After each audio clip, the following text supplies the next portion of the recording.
Hello, hello, hello, everyone. Welcome back to another edition of the Black Girl Encourage Her.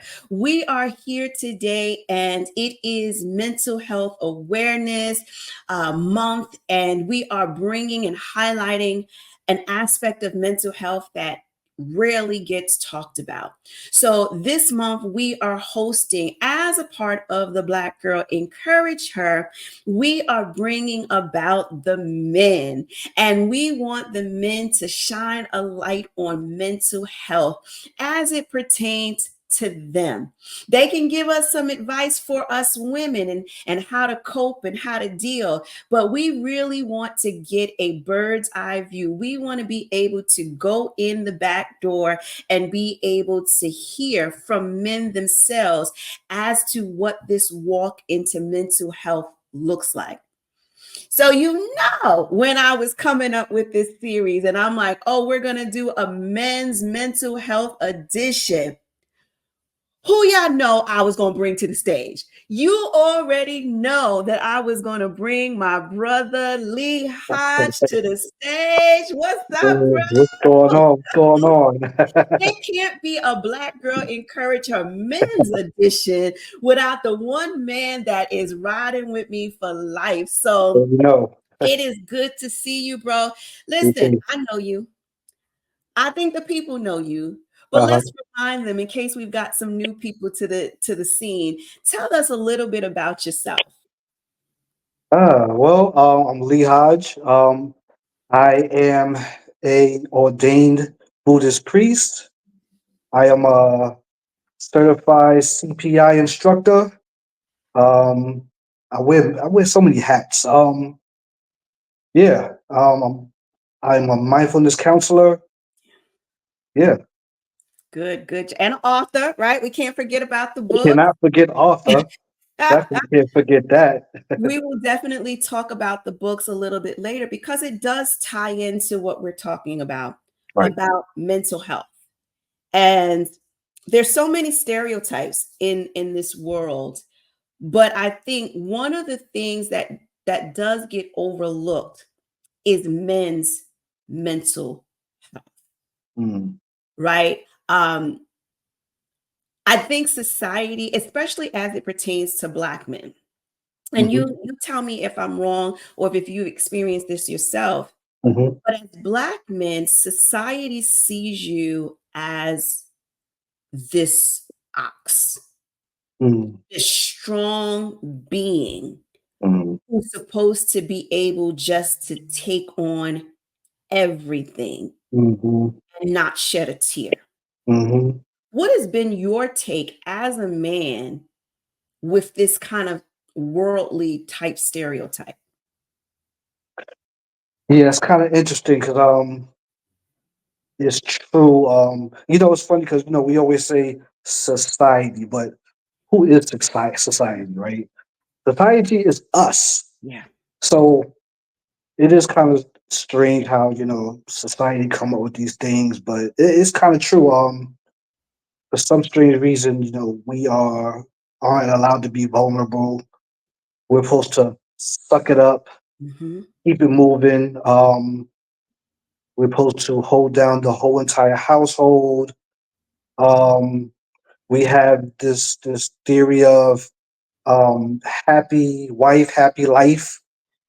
But um, what about the man, right? yeah, what about us? Like, forget about your happiness. Just make sure Yeah, everybody else is happy. yeah. Um, that's just kind of funny, but it's so true. It's men. We do pretty good with kind of holding it together. But men want to be coddled, we want to be hugged, we want to be checked in on as well. Hmm. We want to be able to let our head down and just curl up in a fetal position too. Like we don't Right. always want to be that Yeah, strong, that quote unquote strong person. So yeah, there's a lot of stress out there for us men. yeah. And I think men handle the stress differently. And not to say that it's right or wrong, but I think a lot of times, and we were just having a conversation before I hit the record. I really should have hit record first. Right.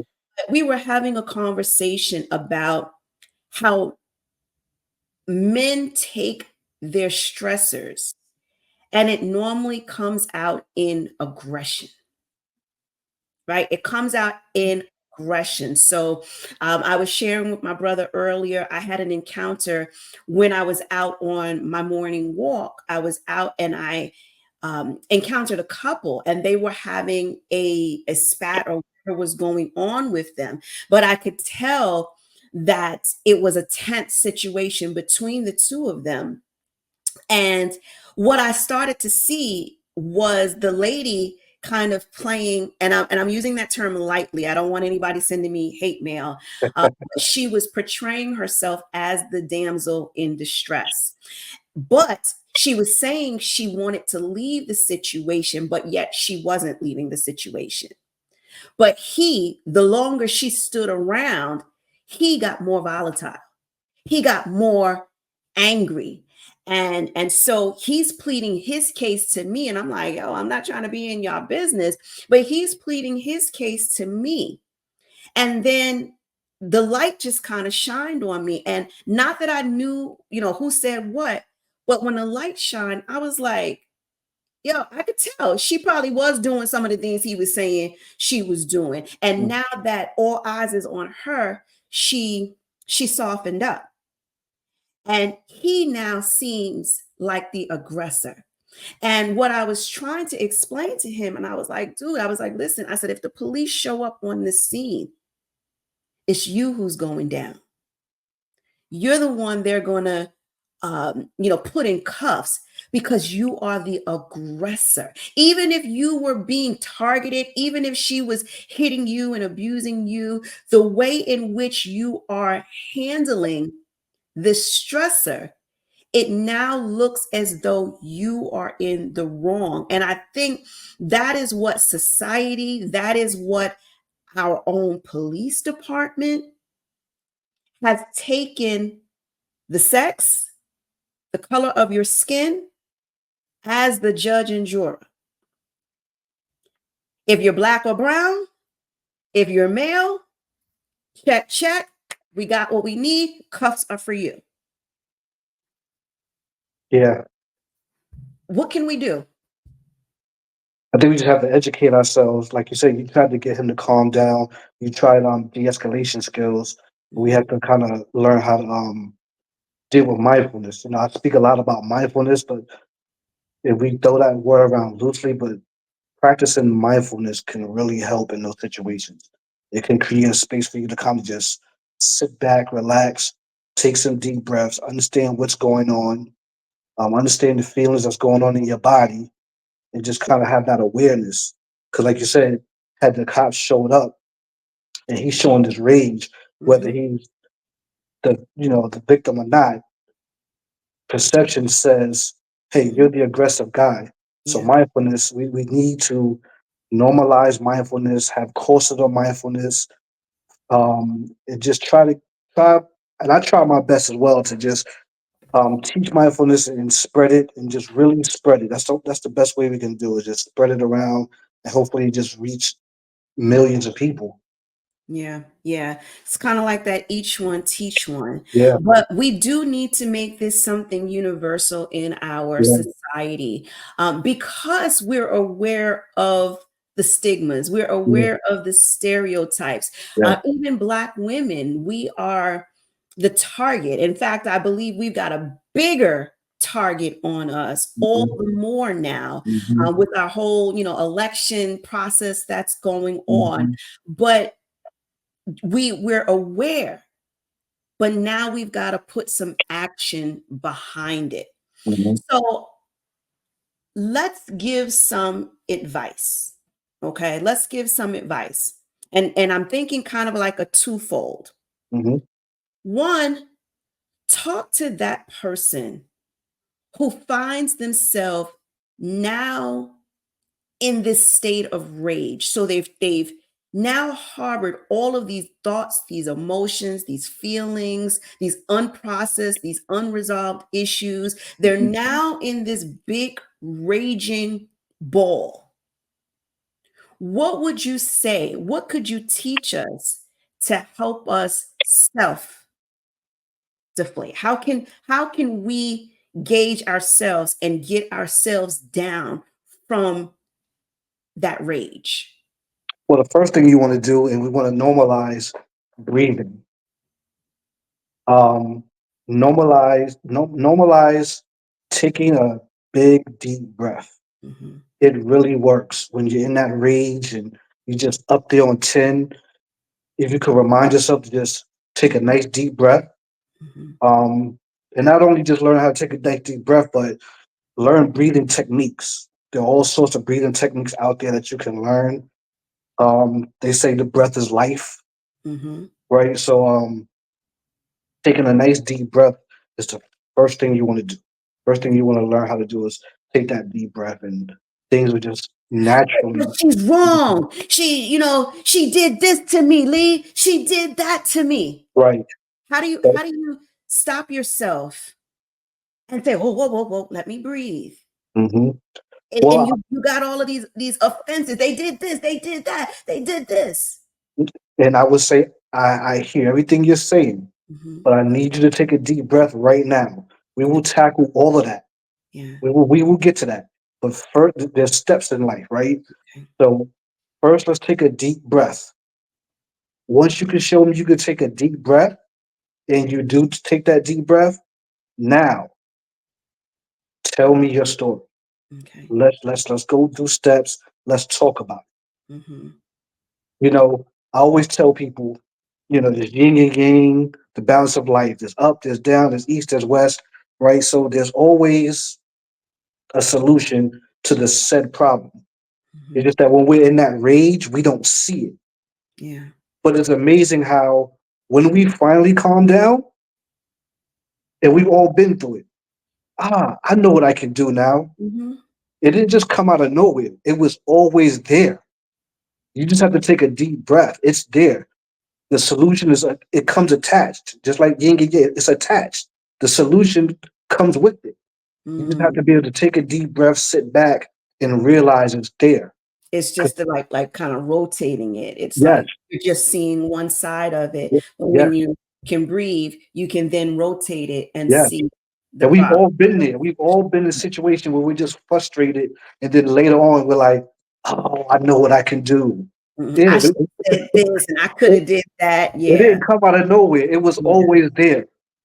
Yeah. It comes with it's a package deal. It comes with it, but you have to take a deep breath. It's important. Okay. So breathing is just one of those first steps.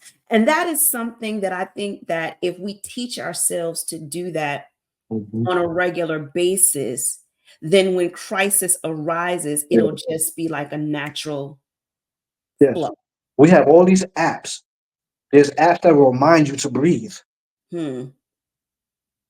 We Hmm. need to we need to download these apps because Okay. sometimes we so busy lifing we forget to just Yeah. And that's not why keep it we have going. pain in our bodies a lot as well, is because we're not getting the oxygenation. Absolutely. So if you're in a pain crisis, a lot of times they'll tell you the first thing in the hospital, they'll throw the oxygen on you. And you're Yes. like, dude, what are you putting this in my nose for? I'm telling you, my foot hurts. But it is to remind you Absolutely. to breathe. Because, like you said, breath is life. It can Absolutely. literally restore life back Absolutely. to your body. And Absolutely. when you're angry, when you're tense, when you're in this fit of rage, you're not breathing. No. The And brain can't compute. you can't. Yeah. And you can't see clear in muddy waters. Good. Yeah. So you would advise someone to breathe, Absolutely. and then you're advising them to talk through the situation at that moment in time, or what would it look like? So if you had encountered this couple, Mhm. it's Right. right in the morning, you just out walking, minding your business, and here they are. Right. Here they are. He's the one doing all of the yelling. Mhm. What so the first thing would have been, bro, breathe. I'd have told them to breathe in, and to be honest, different techniques for different situations, right? Mhm. So, you know, the black and brown, we know how the cops act towards us, right? I Mm-hmm. would have simply said, "Yo, bro, breathe. I'm gonna need you to calm down because if these cops come, you know what happens. Mm-hmm. So Mm-hmm. focus with me." And I'd had my face would have been so serious because I would have been so concerned for him. Yeah. You know, I've been in situations where the cops pulled over on me, and Yeah. it's a scary situation. And you know, you come off, you know, as the aggressive brown or black man. You know, I've been pulled over, you know, early '90s, got the baggy jeans on, you Mm-hmm. looking like a hip hopper or whatever that's supposed to Right. mean, Right. um, right? So, I would just had a serious stern face, like, yo, bro, I need you to dial it back because the boys is on their way, Yeah. and you know how they do us. I would have just kept it real with them. Yeah. There's no, you know, therapy approach. Right. And just be like, bro, calm down, relax. I'm here with you right now. Mm-hmm. So dial it Let me back. ask you this question. What about body posture or positioning? Right. Does that help at all? Like I'm going back into my nursing days and Mhm. I'm thinking about when somebody's in a respiratory crisis and they're not able to get the air in their lungs for whatever the reason is.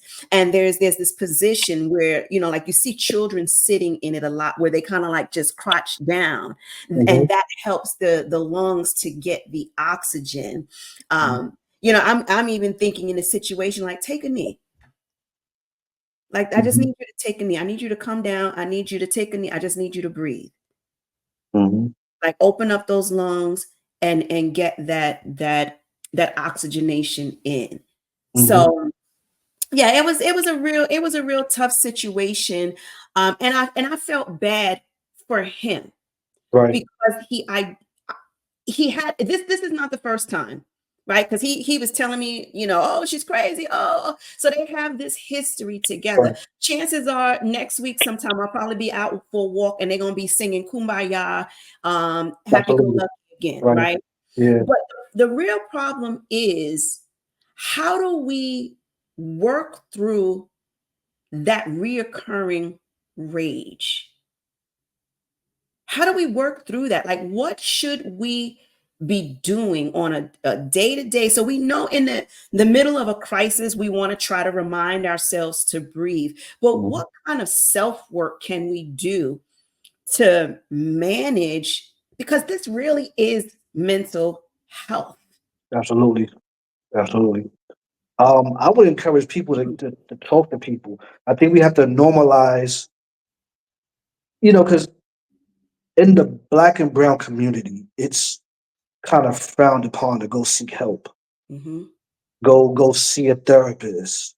Oh, you be okay. You don't need to go talk to nobody. And I think we're getting better, but we have work to do. And we need to normalize talking to people, sitting down, and you don't have to do it alone.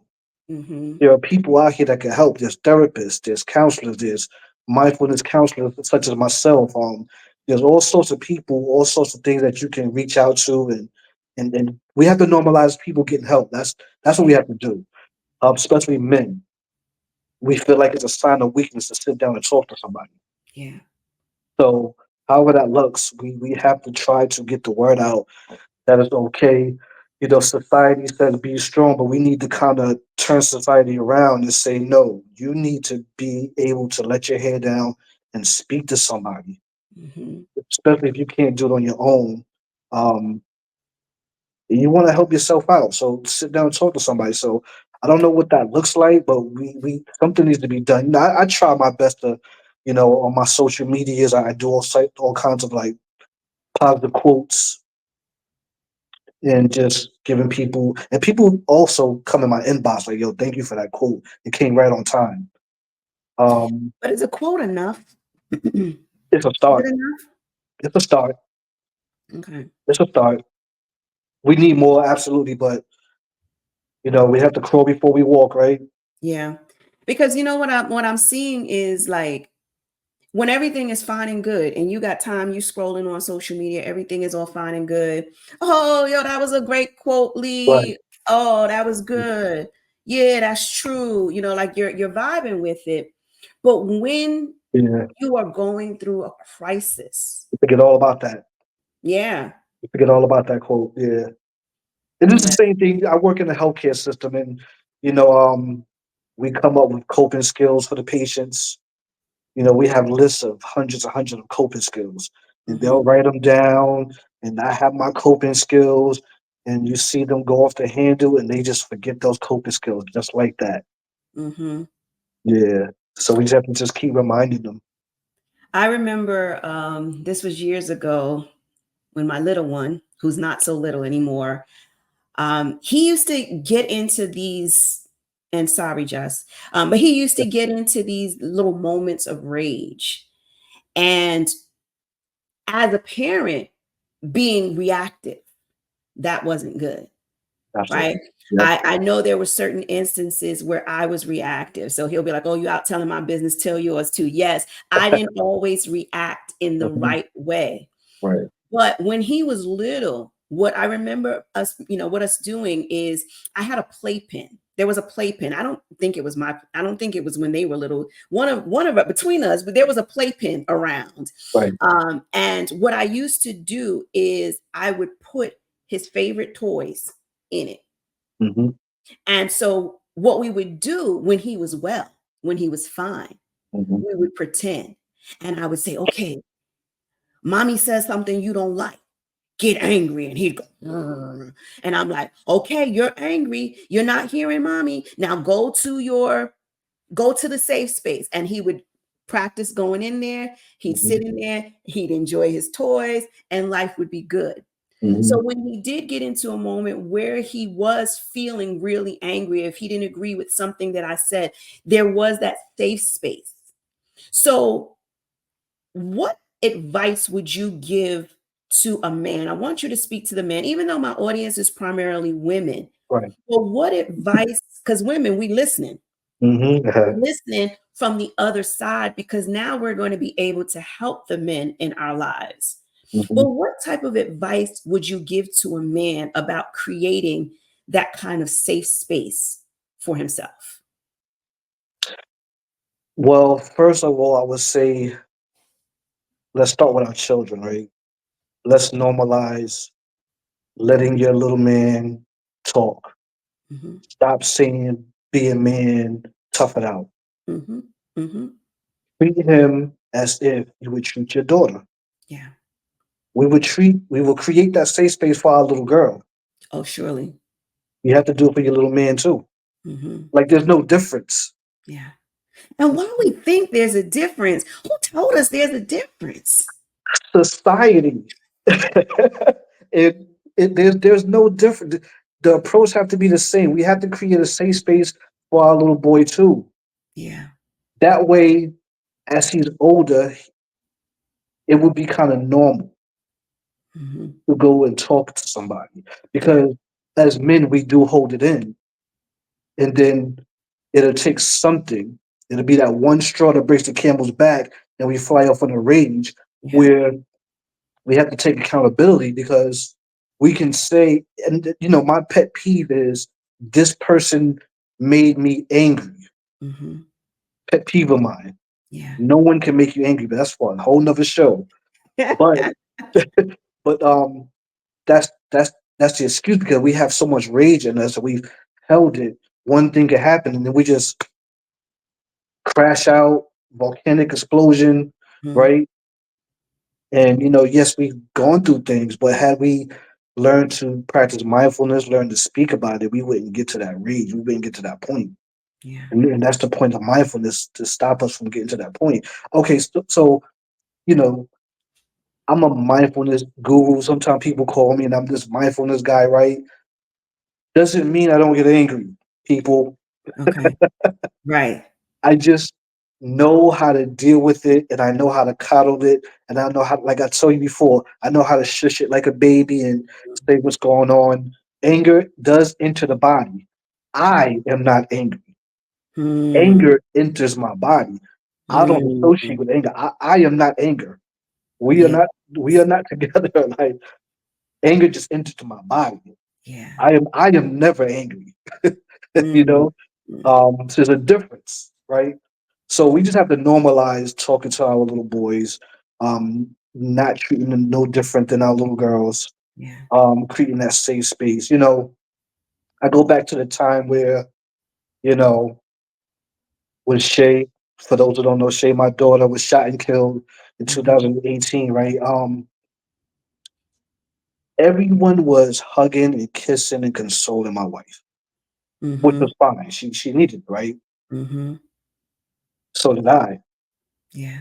No one was hugging me, and not with you, because you know me and you were like, but, I but was watching you like a hawk, you baby. was, you was right there. But excluding you, As besides soon you, as you would move, whoa, where are you yes, going? you What are you did, doing? yeah, you were right there. But no one else hugged me. No one else kissed me. Yeah. No one else checked on me because I felt like I was the strong one. Mm-hmm. My wife was the weak one. Mm-hmm. So it hurt. Yeah. It hurt. We have to normalize that because you know I cry. I Mm-hmm. cry to this day. Yeah. You know, men cry. Yeah. So it definitely did hurt. But we have to start from when they're little Mm-hmm. and normalize. It's okay to cry. It's okay to stop telling your sons to stop being a punk. Yeah. You Yeah. know, Google what a punk is and really like we have to normalize that from day one. Yeah. And we have to show our men that, hey, come hug me, come hold me. Men want to be held too. Yeah. I So don't know if same men wanted for me to tell that secret, but yes, we want to be held too. yeah. And I ain't no punk. Right. Right. You know Right. what I mean? I practiced martial arts for 10 years of my life. Come on. But still, like it's we should normalize like how we would want to be treated. We should treat someone else. So like you say, in a moment of sadness, Right, where everybody will flock to the woman, right, that we now need to be conscious of the men in the room. And in fact, during that situation, that's how my attention got to Swiss, to Shaquasia's boyfriend at the time. right. My attention went to him. So as I was walking in and I was ready to be in auntie mode, like, where's my baby? We gotta see what we can do. Mm, My first encounter meeting him was he was sitting on the floor by the elevators and he was bawling. mm, And nobody was around him. mm, I didn't know who he was. But mm, when I found out who he was, I went to him. mm. Now, on my totem pole of priorities of who I'm making certain is good, I don't know you. Right. But I still went over to him because he was a young man who was crying. Yeah.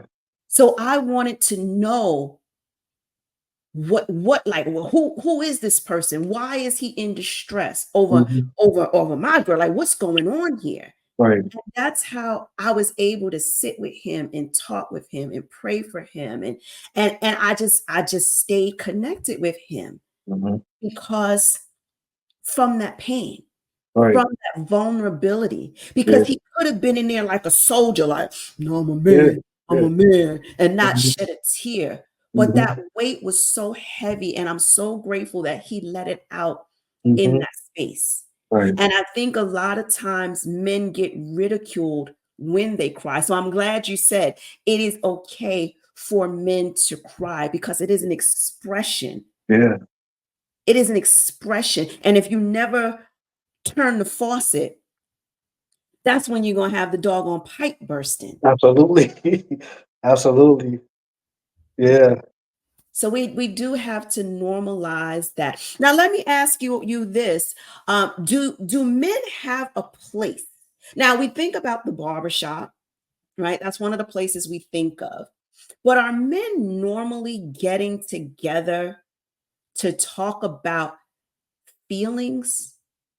Not women, not sex, like, yo, I had this chick the other night. No, Mhm. are you guys getting together and like, yo, I'm so stressed out.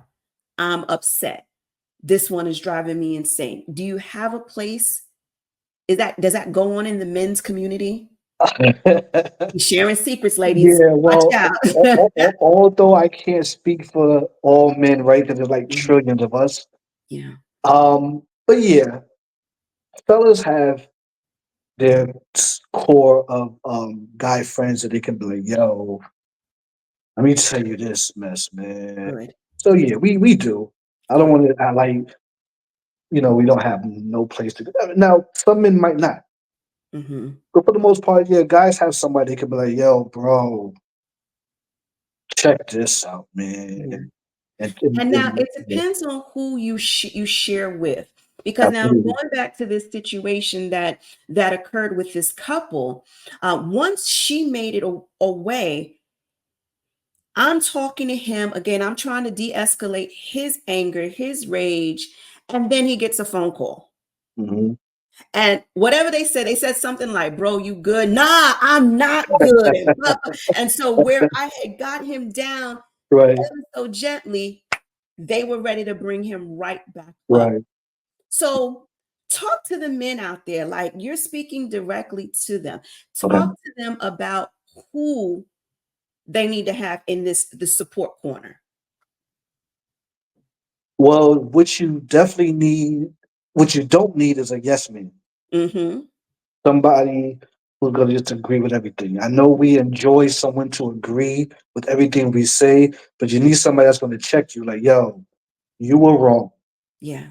We need that. Yo, you could have went about it this way, man. Yeah. Think about this way. You don't need yes people. So I would say don't get rid of your yes people because they're your friends and your friends, right? Mm-hmm. Those are the ones you don't want to go to for advice. Mm-hmm. You can go to them, talk about sports or After the fact. Yeah. stuff like Yeah. that, but something serious when it comes to your mental health and you're depressed and you're going through anxiety, you need someone who's going to tell you the real. Yeah. Definitely. Yeah. They're gonna check your mess at the door. Like, dude, hold up. Why are Yeah. you wilding out like that? Where are Yeah. you at? Like, I'm Yeah. coming to help you out. So it is important to make certain that you've got the right person in your Definitely. ear, Absolutely. and somebody that has the capacity, because I think that's part of the problem as well. We go to people and they don't have the capacity, Right. whether it's from their upbringing, their Yeah. experiences, what they're going through right now. They may not have the capacity to support you. Absolutely. Um, And this is why somebody like me, I put quotes out because you might not have a friend mhm. with that capacity. But Yeah, guess what? You can always inbox me. yeah, Yo, I seen your quotes and I was wondering if you could A, B, and C. Sure, let's talk about it, brother. yeah. Absolutely. And that's what I want to encourage to happen.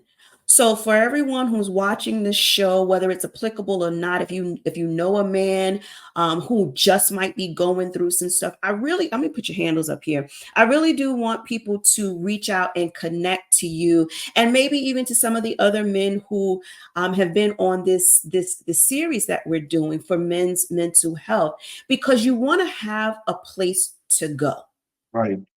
You want to have a place to go where you're going to get positivity, where Mhm. you're going to get that, truth to power kind of a talk. You're Absolutely. not going to get somebody on some rah rah who's going to feed into the mess. And I think when we're in a situation, it's easy for us to want to find someone that's going to feed into the mess. But as grown ups, we need somebody who's going to be able to check the behavior. So if you wilding out acting like a teenager, somebody needs to come in and speak to that teenage you and be like, Yeah. yo, sit down. Exactly. You are Exactly. 30 years past the way Exactly. you acting. Stop Exactly. the foolishness. Exactly. But yeah, we could sit down. We could talk. You know. Because it doesn't hurt to start the conversation, to pick the vibe. It's Mhm. like waiting to you have a crisis to go to the doctor. So you want to wait till your arm is bleeding out, and now you in the yellow pages, and that's so old school. But you in the yellow pages trying to Uh-huh. find the doctor. Too late, too little, too Yeah. late. Yeah. You already had a primary doctor on the scene, so you already know who to go to. So I want to encourage people to reach out to you, to follow you on Facebook, to follow you on Instagram. You're also here on YouTube doing the Meditate with Lee Hodge. Get yourself surrounded with the positivity. Mm-hmm. So, and then build the connection. I always tell people it's time for us to grow up and take it beyond a like. Oh, I like the post. Mm-hmm. Oh, that was good. I'm going to Mm-hmm. reshare that. We got to grow beyond that. Let's utilize these DMs and start conversations. So this way, when you're in a crisis and you come to Lee, he already knows you. Mm-hmm. Oh, yeah, yeah, yeah. I remember we had that conversation on. And so you're building a relationship, you're building a community. This is how you build Mm-hmm. your safety net. Mm-hmm. But finding people who are positive that can help you Mm-hmm. in the event of a crisis.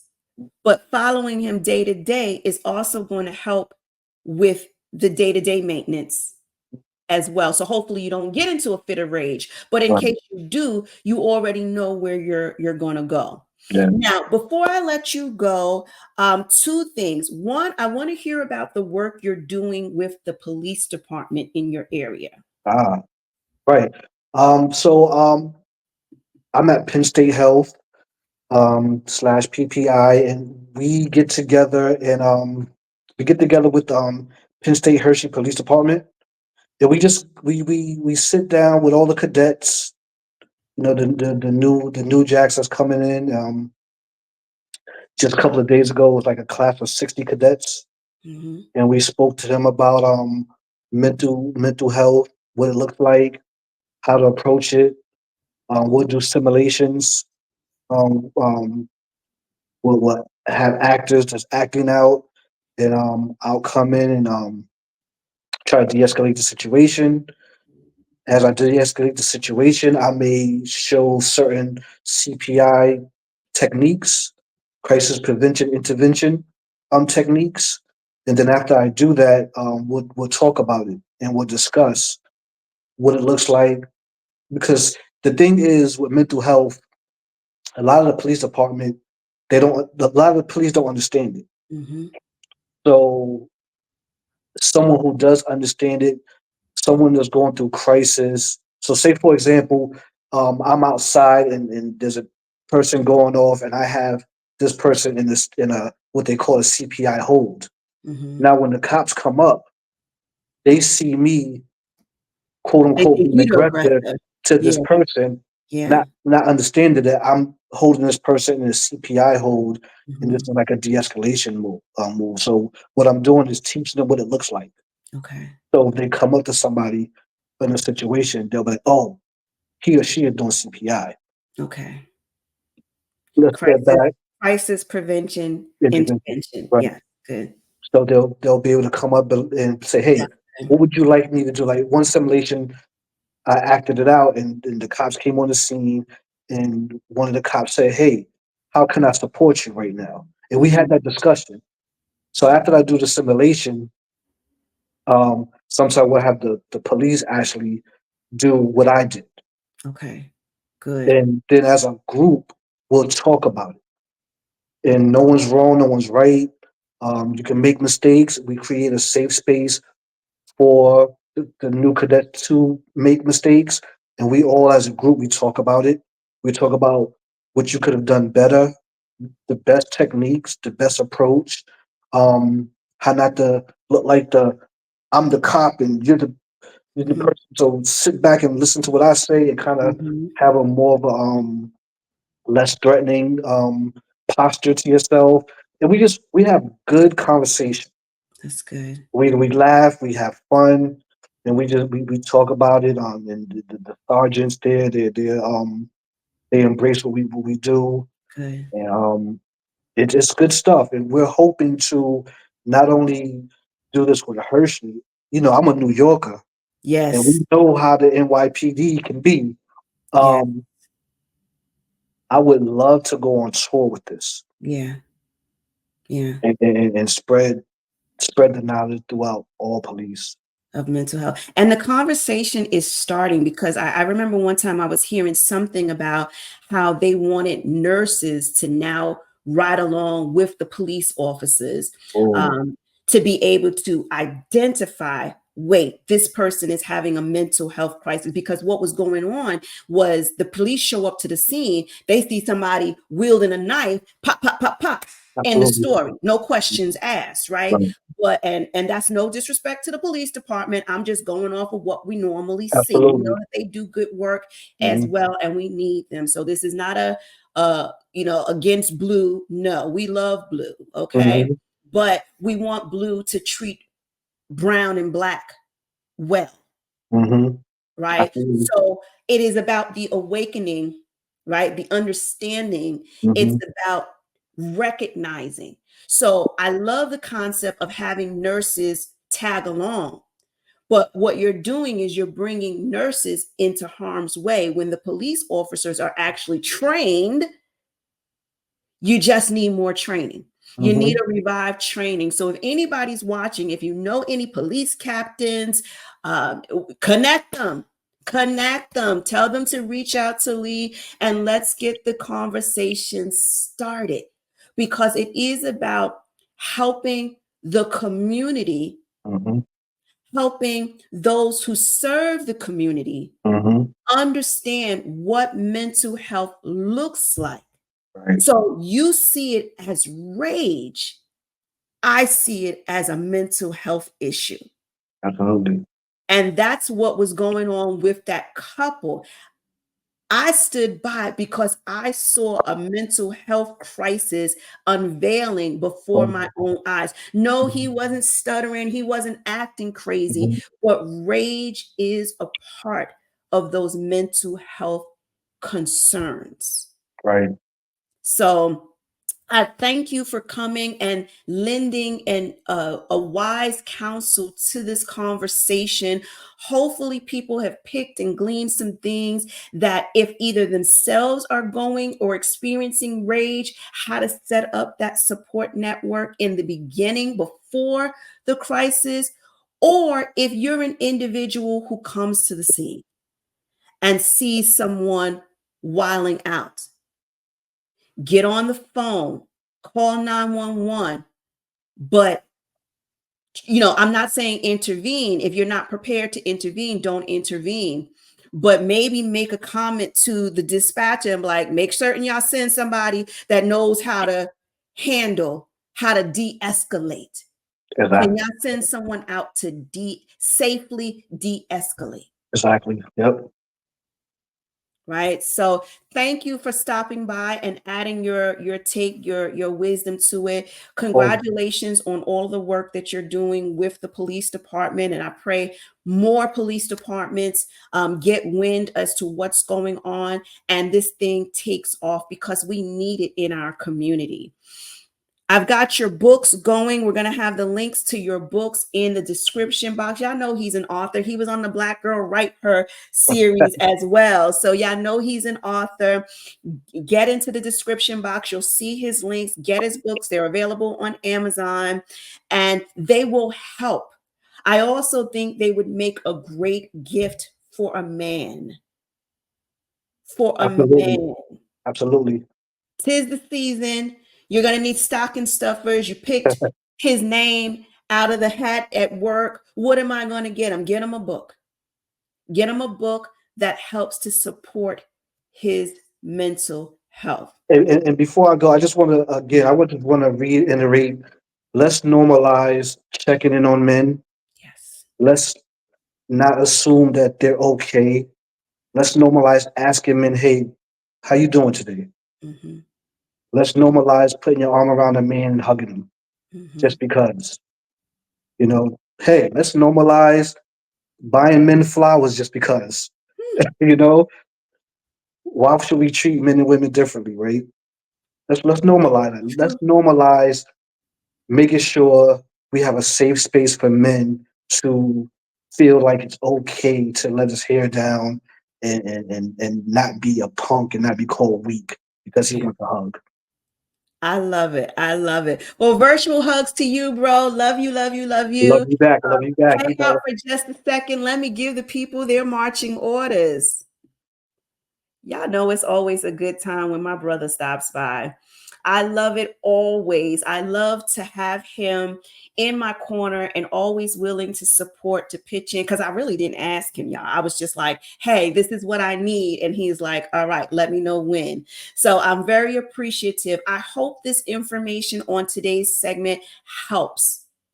Keep circulating it around. Make certain you are sharing this out. Make certain that you're subscribing, you're coming back, you're getting all of these nuggets that we're going to be bringing forth on this series. And I want to make certain that you are positioning yourself, that you've got the tools that you need to be a support to any man in your life, whether it's your son, your brother, your father, your uncle, your coworker. We as women, we have an authority, we have uh, a duty. We have a duty to the men in our lives, just as much as we swear they have a duty to us.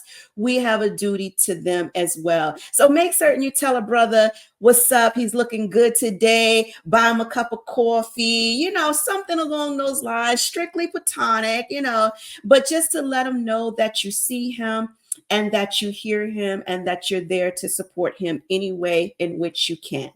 All right. Until next time, you all be blessed, and we'll see you on the next episode of The Black Girl Encourage Her.